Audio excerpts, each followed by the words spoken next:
Morning there, Adam Troy Castro. We are pleased here at B Cube Sunday morning, which we welcome all of our audience here. And let me turn on chat so you guys can say good morning too. We have with us Tom Whitmore doing his traditional second Sunday. And Tom's guest today is Adam Troy Castro. Tom, carry it away. Wait a minute, I can't pick it up. It's too heavy. We're going to be talking mostly today about movies and the Oscars and the whole concept of best, I think. That's something that I have a bit of a Jones going on. So I'll be interested to hear what Adam Troy has to say about that. He is, of course, well-known author, movie reviewer, and does, in fact, a weekly movie still on his Facebook page. Huh? Daily. Daily. Yes. I can't do anything daily. I do it weeks in advance, so the days I can't, I don't need to add to it. Good. Well, that's why we called you legendary. Yes. Legionary. So, first off, let's mention the fact that the Oscars are tonight. Absolutely. Lots of people are excited about it, and lots of people are bored to tears with it at this point. That is absolutely true, and I am as baffled by the people who loathe the Oscars beyond compare, but don't watch it and don't know anything about it, but just hate it as a legacy position. I don't understand that. If you don't care, you don't care. But that's not a victory. Yeah. I am one of the people who mostly doesn't care, but I don't rail against them or anything like that. It's just like, I don't believe that they are measuring anything measurable. Yeah. Well, the biggest good thing the Oscars do, and actually there are two. I'll mention both of them. The first good thing it does is that, especially in the last few years, sometimes a very small movie wins. A movie that played in half a dozen theaters, that may now be streaming, that 99% of people have not heard of, like Moonlight, for instance, or I forget the name of the one Frances McDormand was in, that nobody has heard of, and that movie wins. And sometimes people will be moved to actually see that movie. Sometimes they'll complain, I never even heard of it, which is like the bottom line of what is relevant and what is not. Yeah. But if people hear of it, they will see that movie, and it has rescued a lot of small movies. Mm-hmm. And the other good thing the Oscars do, and I always maintained this was a very, very important thing. If you think it's all about actors patting each other on the back, you need to be reminded that the Oscars also go to people who are not famous, who maybe design costumes, who may design the special effects, or for that matter, somebody who spent 3 years of their life making a short documentary that they cared about and are not famous. And now people will hear of it. And this is an objectively good thing. I mean, a few years ago, this woman who was not a showbiz person, who made a small documentary, won one of the first categories to win. And she was sitting backstage trembling with her Oscar after whatever little interview she just gave. Most scary night of her life. Clint Eastwood came and sat down opposite her with his own Oscar that he had just picked up. And he said, well, we did it, didn't we? That is an objectively good thing. Yes. And it's not only for famous people. I also want to say there are all the Oscars we never even hear about that are given out in a ceremony before the main ceremony that includes everything, which included, for example, Dolby Labs getting something for making the sound better in films. That's Mhm. something that's objectively good to acknowledge, to Yeah. deal with. And it absolutely is. I mean, Clint Eastwood or Brad Pitt do not go in front of a camera and make the whole thing up as they go along. It is not, and it is also, I think, a good thing to reward uh, good good performances, great performances, and not all of them go to famous people. Mhm. Yeah. Dr. Hangus Noor, Harold Russell, they won Oscars. Good Mhm. for them. Yeah. And we only hear about the people who are famous Yeah. mostly. And it's important to remember that we need to pay attention to the other people as well. And that part of the Oscars, I'm totally with, totally behind. But the hype that goes around Best Picture, which is not an objectively measurable thing. Right? Well, I sort of agree, but again, now that we have a list of 10, some of the nominations go to smaller pictures. Yeah. And if that means a smaller picture gets gets some hype, that's a good thing. If that means that some small movie maker gets funding for his next movie, that's a good thing. It's generally a good thing. If you hate it when Barbara Streisand comes up and and pats herself on the back, well, don't watch that part. Watch for the small people. Mhm. You know, I recently, a couple of years ago, I said I'm going to start that sentence again because it went nowhere. My wife and I had dinner with some friends who never saw movies, who watched the Oscars every year. And it was an interesting experience. I've never heard of him. I've never heard of him. I've never heard of her. I've never heard of him. I didn't see this movie. I didn't see that movie. I didn't see anything. Oh, I don't know this person. I didn't see it. I said, why do you watch this? Why?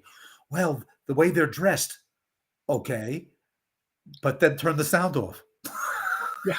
Well, actually, the reason why I would watch it, I tend not to, but there's a really good reason, which is to watch people be surprised, to Yes. watch genuine reactions of people who are known for not reacting genuinely, or Mhm. known for acting.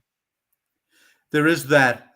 There are great acceptance speeches from the past that I treasure in my heart. Anna Paquin's. What was Mhm. she? She was 10 years old. I don't know if you're, but her eyes just went like this out of her skull. That was a positive thing.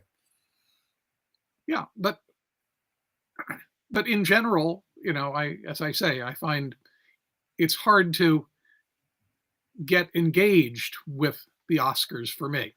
Okay. It's not, my interest is the movies, and because the movies are my interest, that's what draws me. Mhm. Well, Especially if I'm rooting for something, as I am this year in multiple categories. well, what are you rooting for? Okay. Well, if you name the categories, Best Picture, I am rooting for the Banshees of Inisherin. I'm told I mispronounced that. I'm rooting for that because I think that was an absolutely brilliant movie, and one that is not appreciated by a lot of people who require something to blow up every 10 minutes. I think it's a wonderful movie of character, and I adore it. And there are other movies in that category that I would not be unhappy if they won. The Fabelmans I loved, and Everything Everywhere All at Once, which incidentally I do think is going to sweep the awards. Well, it got the most nominations. It got the most nominations, and I think it's likely going to win almost everything. And it doesn't not deserve it. I just have a bit of an edge on the Banshees. I really hope Top Gun does not win, or Avatar doesn't win, or Black Panther don't win, because although I haven't seen Top Gun, although all three of them are decent movies, I guess, they don't. Their reward is the box office, and that's a positive thing for them.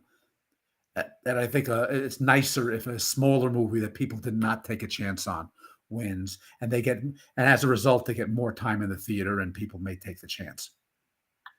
Well, one of the things that I have trouble with is a lot of films are just directly emotionally manipulative.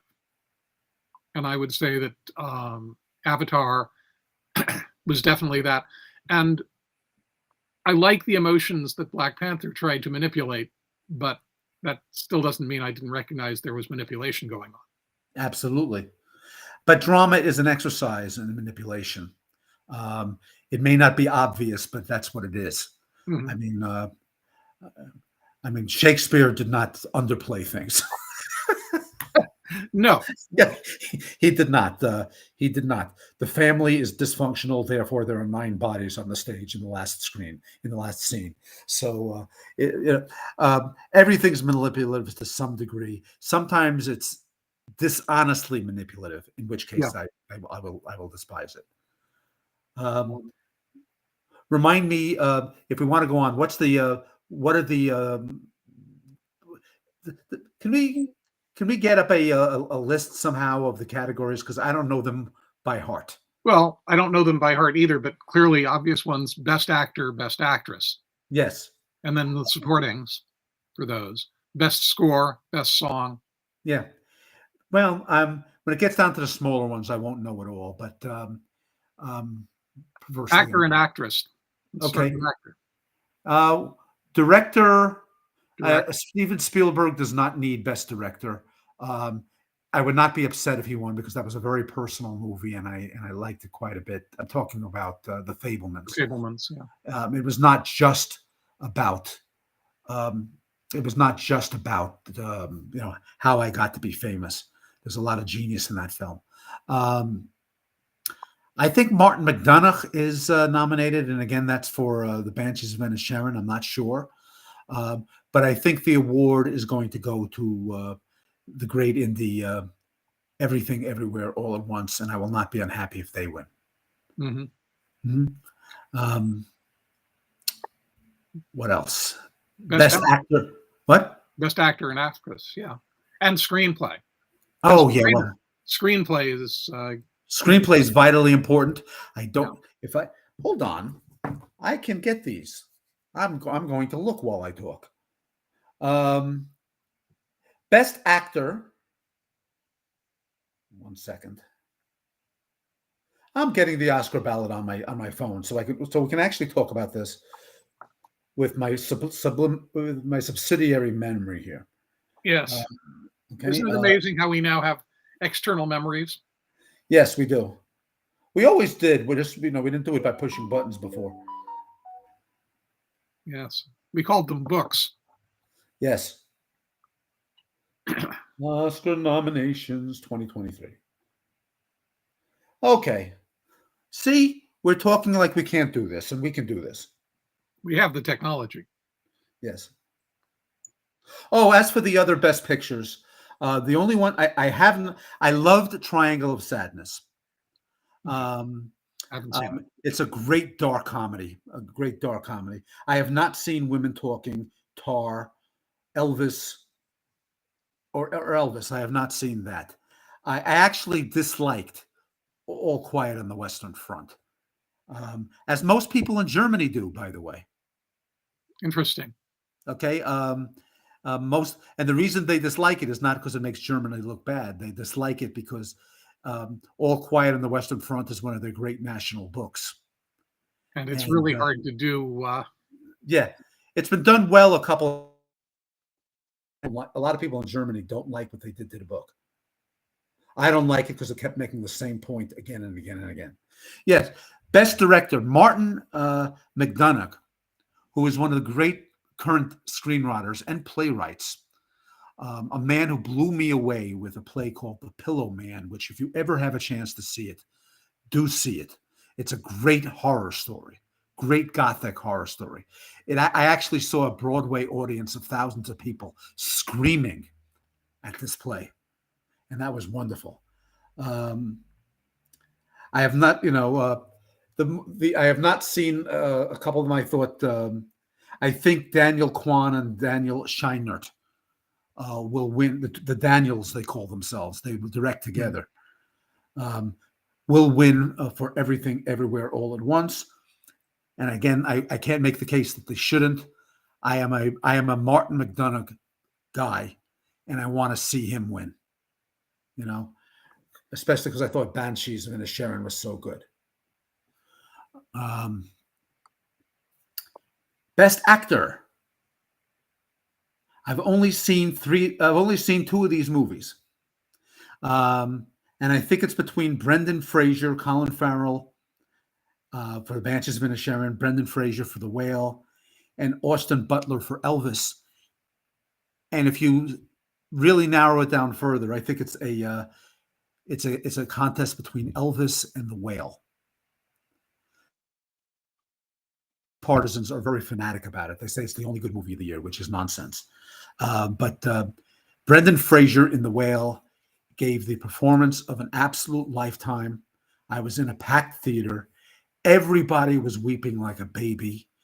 And just this morning, I was arguing with somebody who wanted me to know that The Whale was a terrible movie. She hadn't seen it, but it was a terrible movie because it made weighing 600 pounds and being a shut-in look unpleasant. I'm being a little bit silly about that, but that's almost what it comes down to. Mm-hmm. I think Brendan Fraser was absolutely amazing in it, performing the guy's goodness and his complete sense of him as a trapped man, and his desire to redeem himself for the sins of his life in the last few days he has, when he knows he's going to die in a few days, because that's where his condition is. Yes. And when the lights came up, strangers were turning to each other and hugging each other. I am not exaggerating. Mm-hmm. Strangers were doing that. Yeah. And the woman said to me, woman who hugged me said, "I'll remember this movie forever." And I said, "And I'm having a salad tonight." And it's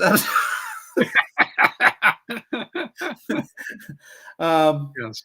I absolutely adored it. It's a movie I recommend, and it's a delight to see Brendan Fraser have a comeback, because he didn't have that many chances for great roles when he was a major star. He had some, but mostly he played in silly movies, and they were great silly movies. But he didn't often show the depth of what he can do. Yes, as Cheryl Alexander commented in the comments, well, it is unpleasant. Yeah. You know.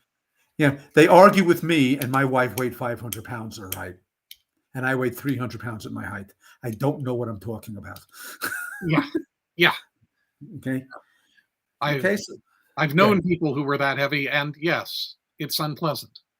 The difference between Judy, when she weighed 500 pounds, and the Brendan Fraser character at 600, and Judy eventually lost half her weight in a year, is that Judy was a walking refrigerator. Mm-hmm. She bolted into a room, and she was not slow. Mm-hmm. And it was one of the things people admired about her. She lived in that body. And later, she lost so much weight when I weighed 270 pounds that she gave me piggyback rides, and it weighed the same to her. Wow. Yeah. Okay. So, personal note. I don't know what I'm talking about the flight of fat people. Please.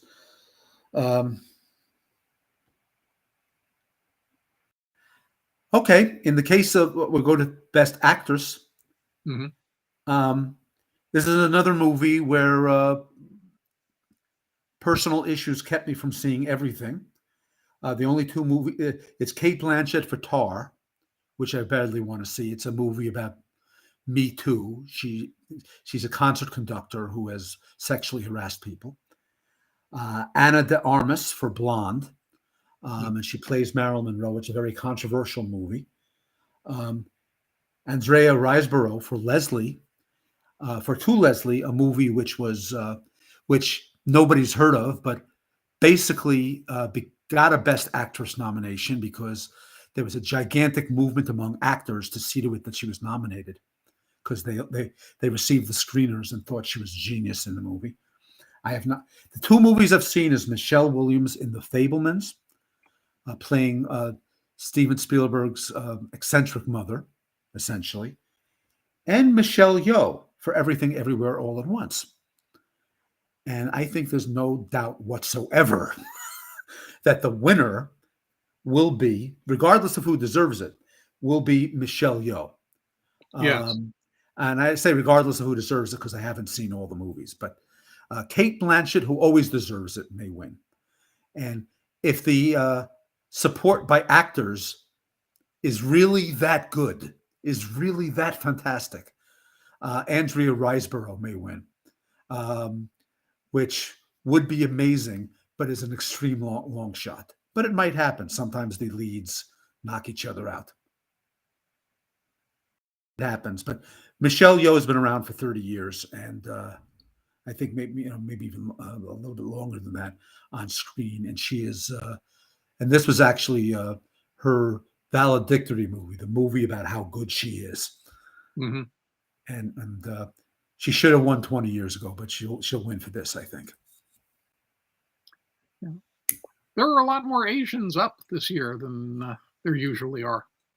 Yes, this is the year I think the Asians are going to sweep the directors and actors are going to sweep a lot of it, and it would be nice if there were enough awards to give to every demographic, but but I think this. I mean, it would be wonderful if Viola Davis was nominated for The Woman King, a movie that deserved to be nominated for Best Picture and was I'll use the word snubbed, but I think it was crowded out, not snubbed. But she was absolutely amazing, as she is every time. Mm-hmm. And in terms of nominations, she gets Meryl Streep numbers. She's fantastic. And she deserved to be nominated this year. And she wasn't. Yeah.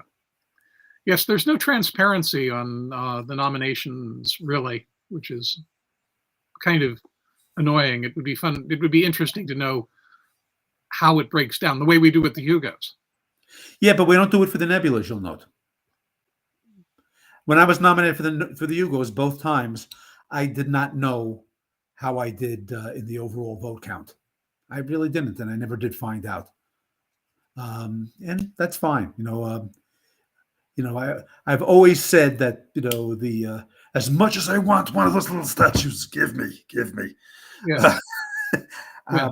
I've always said being named is a great thing, but but the best. It's an honor just to be nominated. Yes, you chant that while you sit in the audience with sweat fleckling your upper lip. And I'm sure that they do that at the Oscars too. Yes, they do, and it doesn't always work. The most terrible thing I ever saw at the Oscars, and I'll remember to the end of my days, was Peter O'Toole was up for a movie called Venus. Mm-hmm. And it was the 7th time he was nominated. 7th time. Peter O'Toole, for God's sake, never won. Yeah. Okay. He didn't win for, I don't know whether he was nominated for all of these. He didn't win for My Favorite Year. He didn't win for The Stuntman. He didn't win for Lawrence of Arabia. He didn't win for The Lion in Winter. Peter O'Toole, of all people, never won an Oscar. And the standard group of five little boxes where you see the actors' faces, and somebody else won for Venus, and it was Peter O'Toole's last nomination, and he was a very old man. He did this. That was terrible. I hated that. Yeah. On the other hand, Al Pacino won for one of his worst movies. So what do you want to say about that? Yeah, the Oscar is not always for the best. Paul Newman said when he won his, I hope this one doesn't come gift wrapped with a gift certificate to Forest Lawn. Yeah. Sometimes you win because you've lived long enough. Mm-hmm. Yeah. That's the Lifetime Achievement Award. Yeah. Yeah, there is that too. Anyway, so we move on to the next. See where we are. Yes. Best Supporting Actor. The only movie I have not seen is Causeway with Brian Tyree Henry. I know nothing about it. I want to see it. I leave him out of my calculations because I just haven't seen it. But Brendan Gleeson for the Banshees of Inisherin gave a wonderful performance. That's the movie again about the guy who declares to his best friend that he doesn't want to be his best friend anymore. Let's see what else. And of course, Judd Hirsch for The Fabelmans, who ranks with the shortest appearance ever for any supporting actor. How long was he on screen? It could not, I don't know exactly, it could not have been more than 7 minutes. Mm-hmm. He was an estranged uncle who showed up and gave his wisdom for about a few minutes. And he's wonderful. I think the two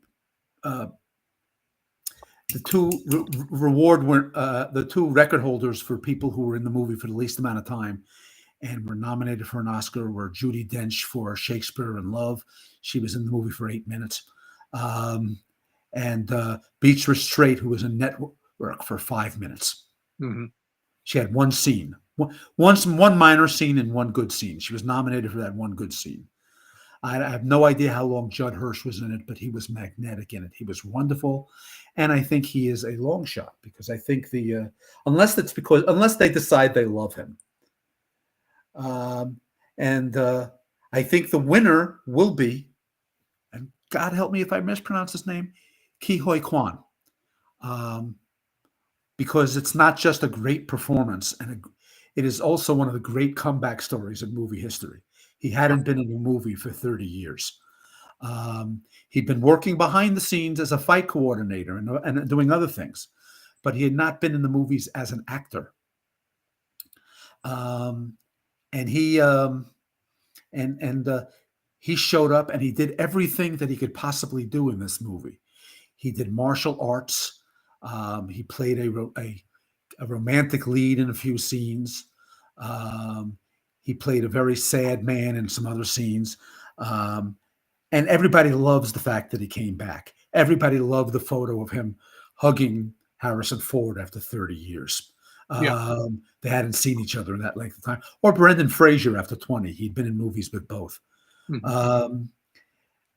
I'm saying that I'm saying it's almost certain to me that he will win, and he deserves to, and he will be part of the sweep. That's a good thing. And now we get to the part I know something about: screenplays. Incidentally, I was disappointed that Pearl was not nominated for Best Actress. I'm drawing a blank on her name right now. I know her name very well. I'm drawing a blank. Pearl was that horror movie set in 1917 about a woman who doesn't want to live on the farm, who wants to be a movie star. And she is terrifying, and she gives one of the great soliloquies of the year. And she did, I think she deserved to be up there as well. I think she didn't get up there because of the category, because she was in a horror film. Horror films don't do well at the Oscars most of the time. Very seldom. Though Parasite. If you count Parasite as a horror film, yes, I agree. And there was one other horror film that won, which was Silence of the Lambs, and one other which almost won. I mean, which was at least nominated, which was The Shape of Water, which I count as a science fiction film. Yeah, it's not really horror, but it's horror / fantasy science fiction, and you can argue this all day. Yeah. But horror has won only. That's another thing to talk about. Horror has won the Oscars at the Oscars for Best Actor. I mean, for Best Movie, only once. Mhm. Unambiguously has won only once. Fantasy has won only twice. Mhm. And science fiction has 2 this year, never won. And Everything Everywhere All at Once may be the end of that streak. Because it's definitely science fiction. Absolutely. Absolutely. So 2001 didn't win, but Oliver did. But Everything Everywhere All at Once might. And if so, it will also be, unless you count boxing, the only martial arts film ever to win. Interesting. Okay. One other was nominated and maybe should have won, but it's the only one. So if it does win, it would be a milestone in 2 cases. And let's get all place. We have the comment that Shape of Water was not SF. That's an arguable question either way. It's not hard science fiction, but Yeah. if you say multiverse, you were talking about a science fictional trope. Yeah. Period. And Yeah. Yes, Avengers Endgame is, or for that matter, Doctor Strange and the multiverses of madness are not hard science fiction, but you were talking about a science fictional trope. Definitely. In a superhero context. In a superhero context, yes. Also, only one movie with a superhero in it ever won. I'll leave that up as an exercise for the viewer. Best Supporting Actress is Angela Bassett in Black Panther, Wakanda Forever. Again, I apologize if I mispronounced this name. Kerry Condon for The Banshees of Inisherin. Jamie Lee Curtis, Everything Everywhere All at Once. And Stephanie, again, I apologize, Stephanie Sue, Everything Else All at Once. And this is a wide open category. Any of those 5 could win. I think Angela Bassett is the least likely to win in that number. But honestly, Hong Xiao was brilliant in The Whale as the nurse who comes to visit, who happens to be his best friend.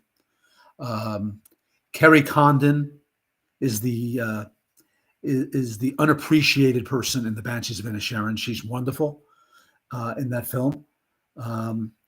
And Jamie Lee Curtis for Everything Everywhere All at Once, and Stephanie Sue for Everything Everywhere All at Once.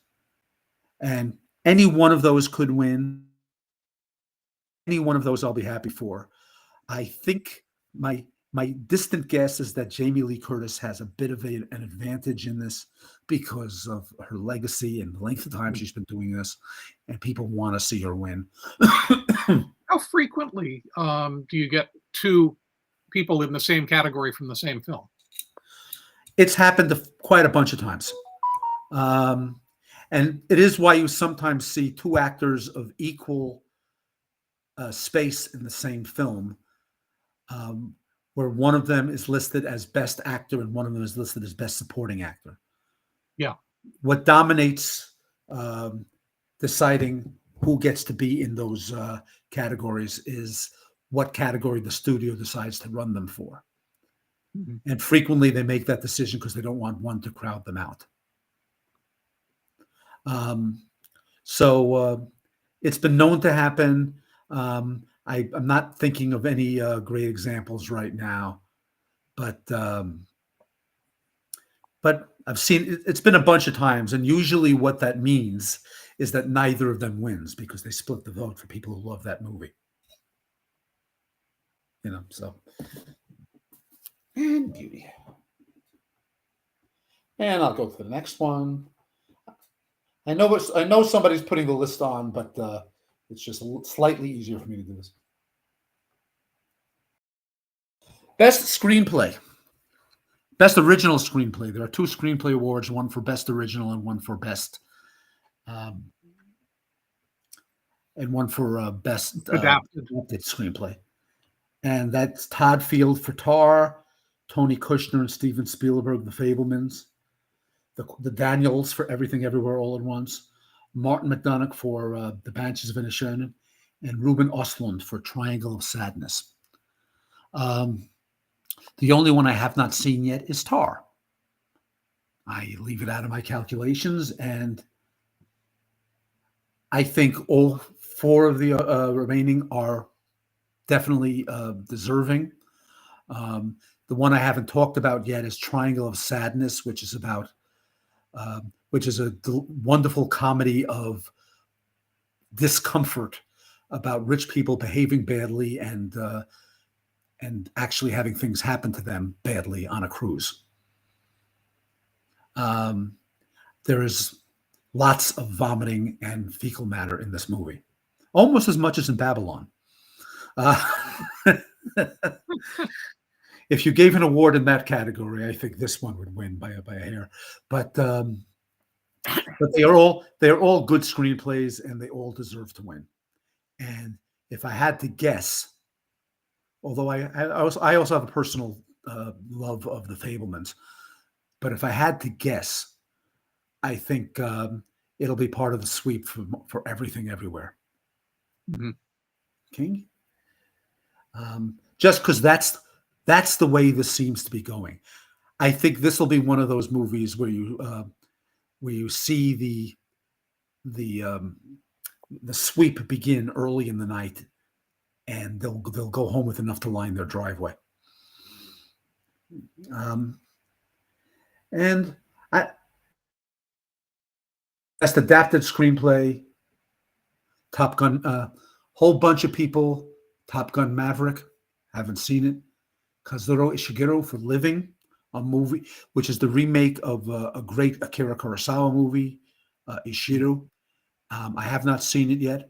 I'm desperate to see it because I love everything connected with Kurosawa. Yeah, Kurosawa, absolutely. Brilliant. Ryan Johnson for Glass Onion, which doesn't not deserve it. Sarah Polley for Women Talking, which would be wonderful. She's been in movies for. She should have been directed. She should have been noted for Best Director. And Edward Berger, Ian Stokell, and Leslie Patterson, All Quiet on the Western Front, which I do not think deserves it. I think they make a hash of the book. They go on for too long, and they distract you with stuff that is not connected to the trench warfare. I think every time that movie goes away from the trench warfare, it loses momentum. So I suppose if I had to guess,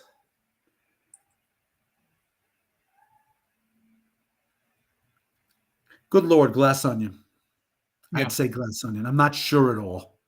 I'm very unsure of that. Best cinematography, of which I have only seen All Quiet on the Western Front. The others are Bardo, Elvis, Empire of Light, and Tar. And I'm not informed. I'm not even going to venture a guess. Okay. I understand that. Yes. Okay. That makes sense. And we'll stop at editing. Best animated feature film, Guillermo del Toro's Pinocchio, Marcel the Shell with Boots On, Puss in Boots, The Sea Beast, and Turning Red. I've only seen one, and this time I will take a position. The Pinocchio film is spectacular. It's the third Pinocchio film in about 2 years, and it is marvelous. And it makes a great departure from the novel for ideological reasons. And I mean, aside from the fact that it is about fascism in Italy during World War II, which Pinocchio gets involved with, and the film is otherwise very close to the novel. The ending is different because Guillermo del Toro looked at the novel and said, all your problems should not be solved by you getting a new body. Which is a pretty amazing thing to say. Okay. And so that is not the resolution of this version of Pinocchio. Mm-hmm. And I like it more than the Disney version. I certainly like it better than the first Robert Benigni version, and Roberto Benigni version, and I like it better than the version Roberto Benigni made where he played Geppetto, which I did kind of like. But that was a brilliant movie to me. It would be the best animated film of the year, but I haven't seen the four others, so I apologize.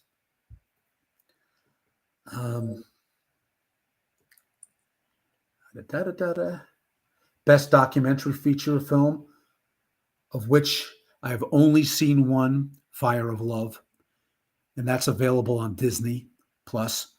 And if you have Disney Plus, you should see it. It's about a married couple of volcano enthusiasts who spend most of the year traveling to volcano eruptions. And the first thing that you are told in the course of the movie is that after 20 years of doing this, their luck ran out. Okay? But they also recorded everything they did. And it is not only spectacular as a love story, it is spectacular for some of the shots they got. There are literally pictures of them silhouetted right up against a crater with lava bursts going 20 feet above their head. Mm-hmm. And it is so. I mean, watch it with the sound on, watch it with the sound off. It is an absolutely wonderful movie. And I personally hope it wins. But again, I'm not an expert. I haven't seen everything. And best international feature film.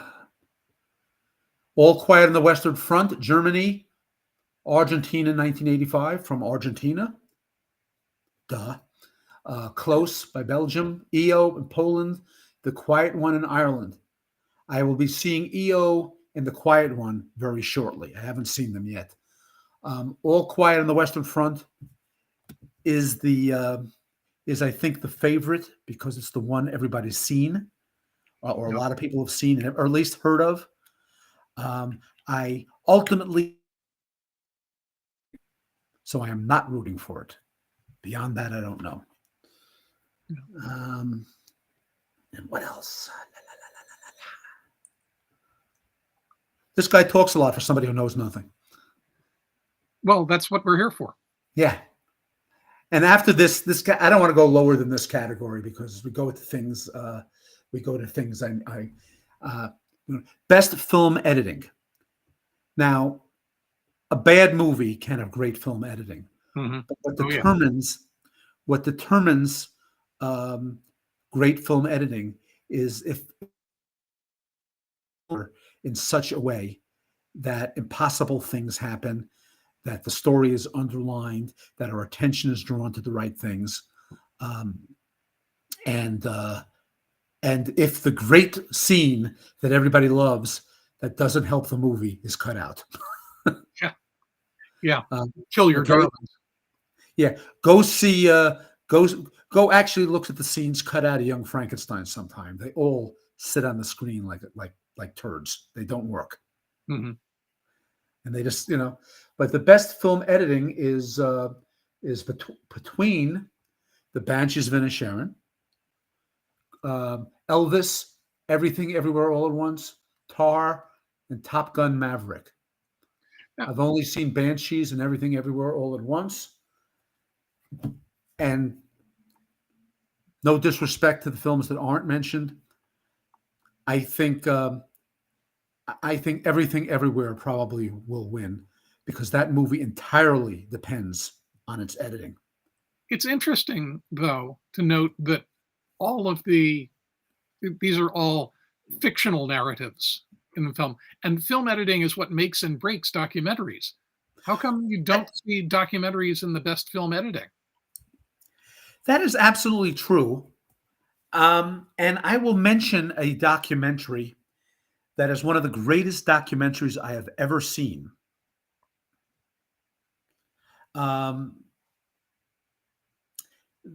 That I need to look up the title. Does anybody in the comments? Does anybody in the comments remember the name of the movie I got it. I remember it. It's called Dear Zachary. Okay. Came out about a bunch of years ago. And I warn you in advance that if you don't weep yourself blind by the end of this movie, you're not human. I get teary thinking of this movie. And I have described this movie many times to many people as something they need to subject themselves to, because it is tragic, but it is absolutely beautiful. And it was made by a guy called Kurt Quenney. I think that's the name correctly. And what it was made about, it is a movie that was being put together for non-professional reasons. But because Kurt's best friend was murdered. And he was murdered before his son was born. And so he made this movie to be shown to the boys someday. Someday they would take this movie and they would give it to the boy and say, this is who your father is. This is who your father was. And it's filled with all these people who consider themselves the man's best friend. Mm-hmm. He had a couple of dozen. He was the best man at about 15 weddings. I think that's the number. Mm-hmm. When that many people want you to be best man, that says something. And then the movie became, and that's what he intended to make. But it's a true crime story. And things get worse, and they get worse, and they get infuriating. And it ultimately results in a development even more horrible than the man's murder. Even more horrible. And you want to die. You absolutely do. And then from all this blackness, in the last 2 minutes, the movie finds the core of decency, of magic, and of sheer humanity that redeems everything. And all of this is done with editing that is just beyond spectacular. It just captures everything. Dear Zachary, there are many places online where you can see this for free. And I know I have scared many of you off because it will ruin your entire day. But immediately after it ruins your entire day, it'll make your day. That's the biggest promise I can make. Please trust me on this. Go see it. Find it online. See it. Rent it. Buy it. Anyway, so that documentary and many other, and I think a couple of Michael Moore's documentary, whether you agree with him or not, also have great editing. I think editing should be considered for those documentaries. Yeah. No, any good documentary has to have brilliant editing because otherwise they just get dull. Yeah. And some of them are fast moving. Mm-hmm. I remember The Word Is Out, which was a 2.5 hour movie that felt like an hour. Yeah.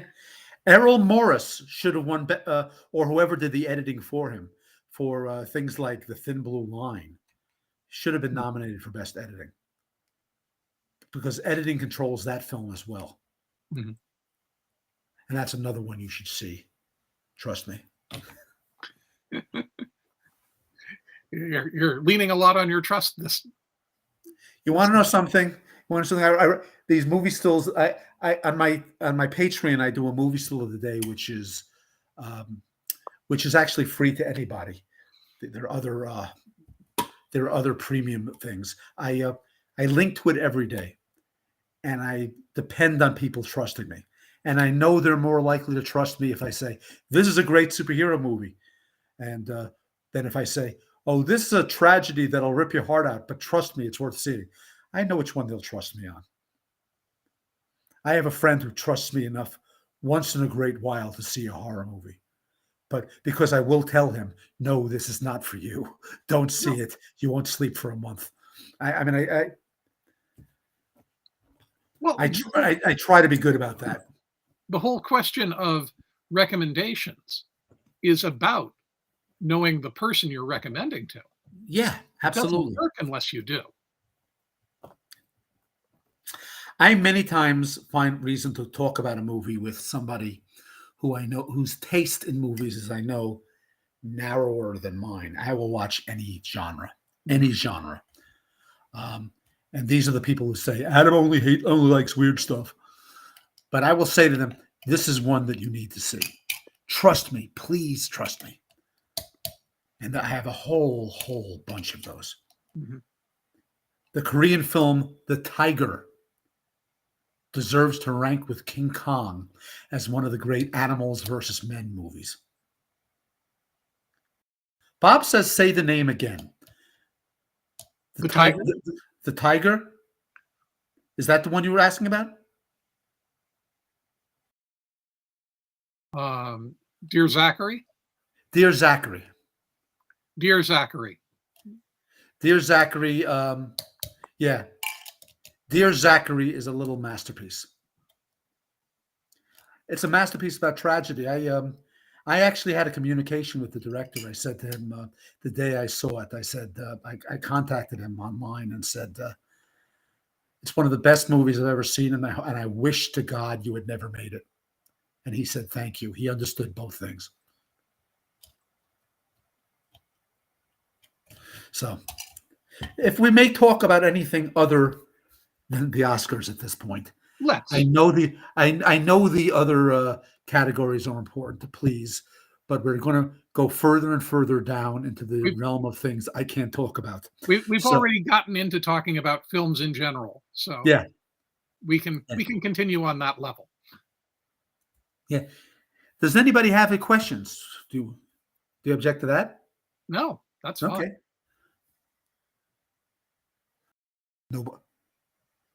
Nobody speaks up. Yes, well, it takes people time to type. No problem. I'll recommend another couple from last year that deserved mention. 3,000 Years of Longing,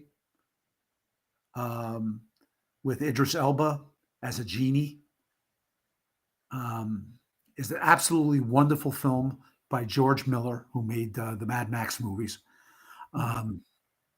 It is a great, terrific fantasy. I think it does not stick the landing, but when 90% of the movie is good, you can stand an ending that is a little weak. But as long as the ending is not completely awful. Uh-huh. I said Tar. I liked Fall, which is the movie about the two mountain climbers who get stuck atop a crumbling broadcast tower when the ladder falls off in its entirety, and this leaves them in trouble. Yeah, I would think it would.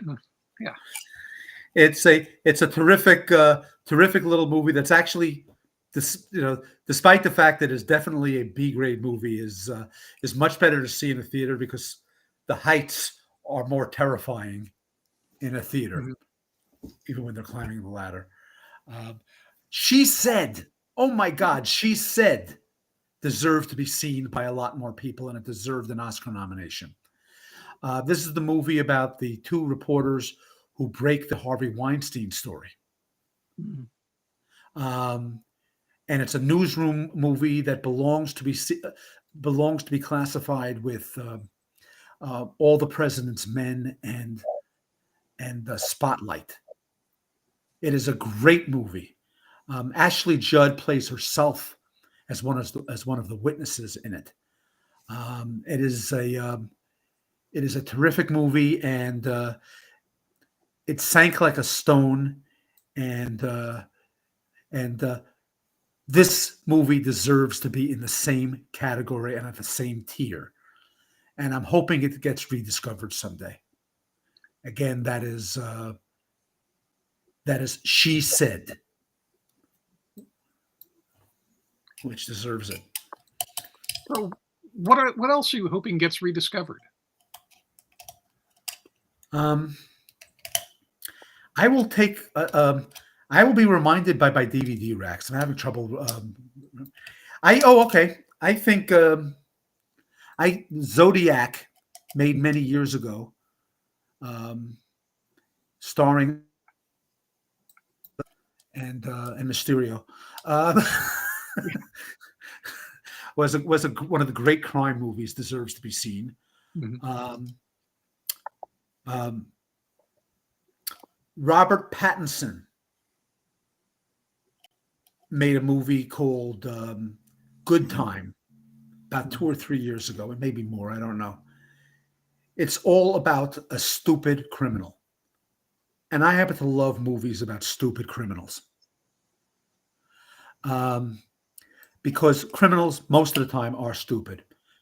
And we get many more brilliant criminals in movies than actually exist.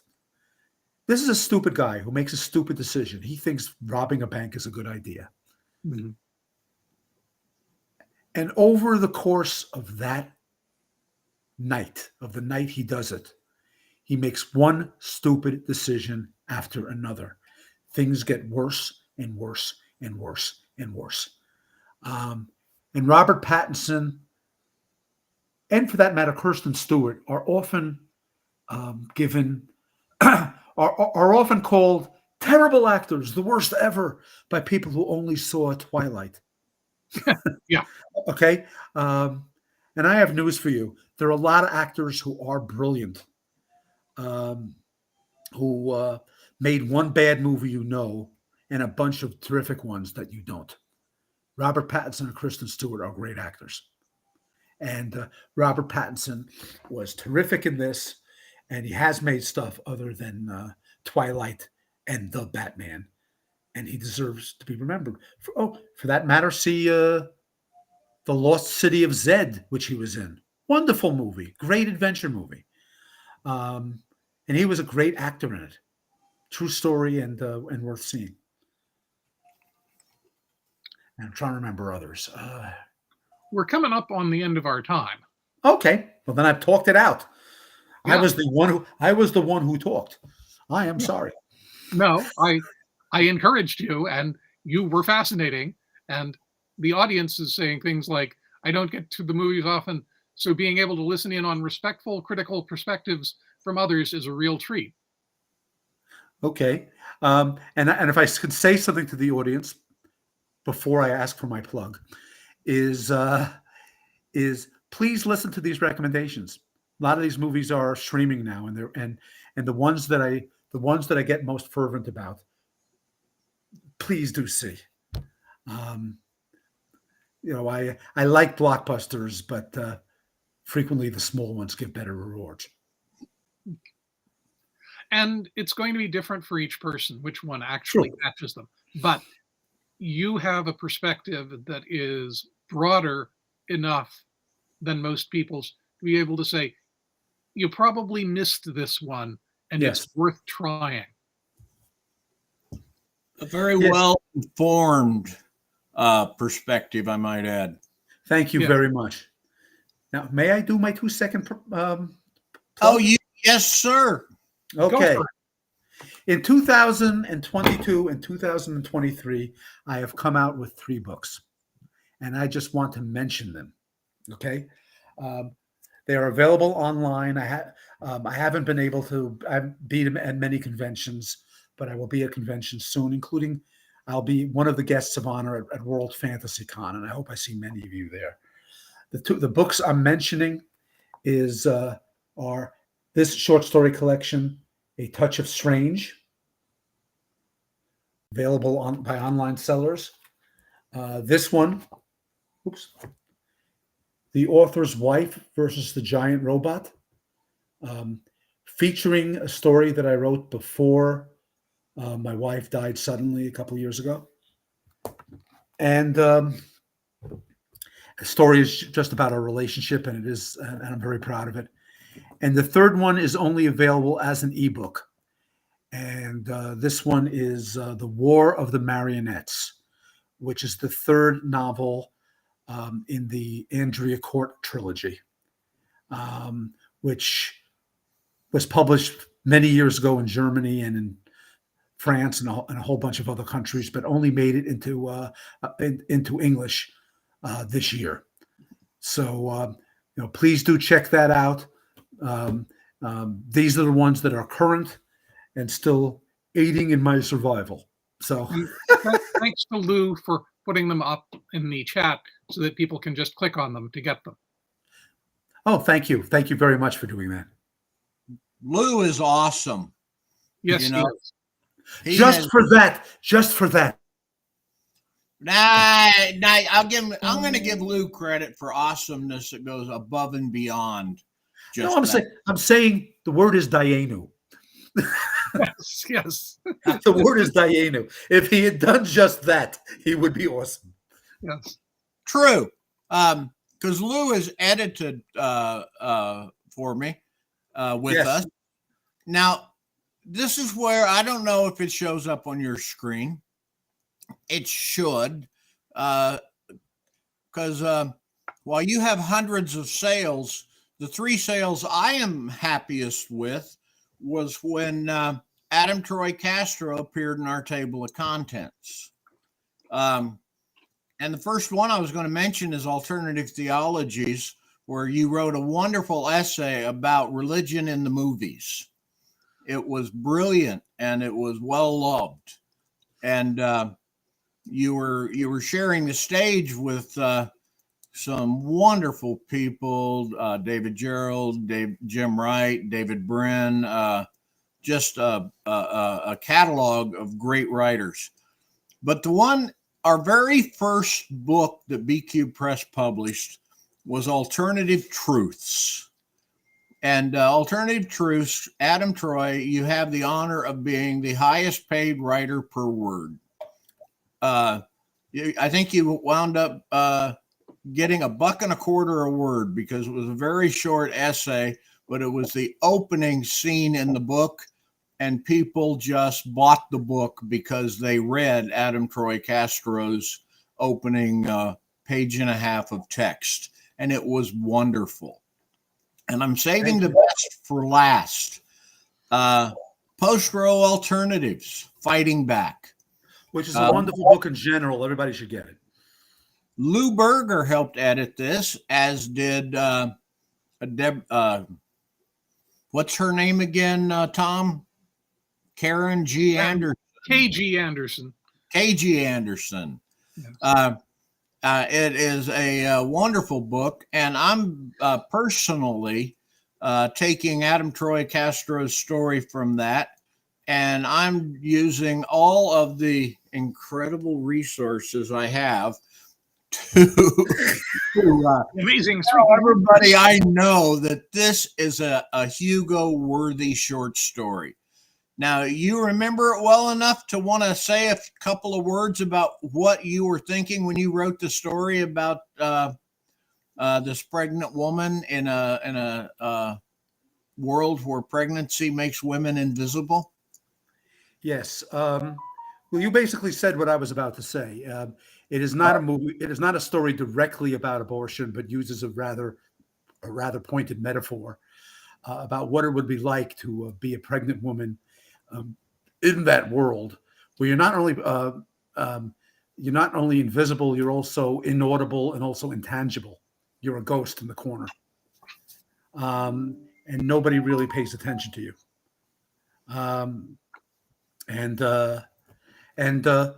It is a one very dark story out of a couple I had last year, and that's all. I'm glad that everybody appreciated it. Well, if you read the 54 reviews we've gotten, all of them 4 and 5 stars, except for that one pro-lifer who thought we were really missing the point. I'm going to take and hope that we can get you on the Hugo ballot again. Now, how many Nebulas have you been nominated for? 8. And how many Hugos? 2. we got to catch up so that the Hugo nominations match the Nebulas. Out of sheer rampaging egotism, I will mention that I've been nominated 3 times for the Stoker, once for the World Fantasy, and I did win the Seiuns once. So that's sheer rampaging egotism, which is something nobody has ever said I'm innocent of. Well, that's why when we made this booking, you are the legendary Adam Troy Castro, and you indeed are. I mean, your breadth of involvement in science fiction and fantasy, from your film critique, you do that weekly, correct? I do it daily. Daily. My Patreon has as its free feature the movie still of the day. Could put up anybody put up a link to my Patreon? That would be nice. But I do a movie still of the day, and it's written about 6 weeks in advance. And sometimes I end up watching a movie almost every day because of this. Well, I can tell you, I've watched movies after reading your column or you're reading your Facebook posts. And so Adam Troy Castro is definitely somebody worth following on Facebook because of you will not see just one aspect. I mean, he's a 20-sided dice in the game of life here. He's got a lot of different facets. Thank you. So anything you want to add, Tom? Other than thank you all for listening? No. And Adam, give us your closing thoughts. My closing thoughts are that is that there's a lot more stuff than blockbusters, and I wish people would be more open to it, and that includes very much old movies, black and white movies, and foreign movies, and specifically Korean movies, because the Koreans are amazing. The Train to Wuhan zombie movie. I love that. Busan. Bhutan. Okay, I got it wrong. I always watched it over my wife's shoulder because she'll watch it every time she finds it. And it's just well done. I love it. Well, thank you, sir. Oh, let me just ask you a loaded question. Okay. Since I brought up that, what's the best zombie movie you've ever seen? I would say probably Train to Busan, but I would still include the remake of Night of the Living Dead in that list. Oh, and very much so. But you have to be careful on this one. Dead Alive, also known as Brain Dead, made by. You need to watch the unrated version, not the R-rated version. The R-rated version cuts out every dark joke. It's one of the goriest movies ever made, and it is splatstick. It is openly hilarious. After a while, it's like the Three Stooges. It is hilarious, and it's one of the best of its kind. Say the name again. Dead Alive, also known as Brain Dead. Peter Jackson, and again, do not make the mistake of watching the R-rated version, which is terrible. Cuts out. It's incoherent. They had too much to cut out. Okay, I'm not much for splatter movies, but I tell you what, I'll have that thing queued up for my wife when she gets up. Something to eat breakfast too. Lots of scrambled eggs flying across that screen. I got to tell you. Okay. Well, then thank you all. And again, this stream is available on B Cubed Press's YouTube channel. And I will just throw in a plug that every book we publish, a good portion of the proceeds, goes to the ACLU. And thanks to Adam Troy Castro and KG Anderson and a few others, we have exceeded $3,600 donated to the ACLU. And we like the idea of doing it, and we're going to keep doing it with the help of people like Adam and KG and Lou Berger and all of you folks that are out there. Thank you and have a nice day.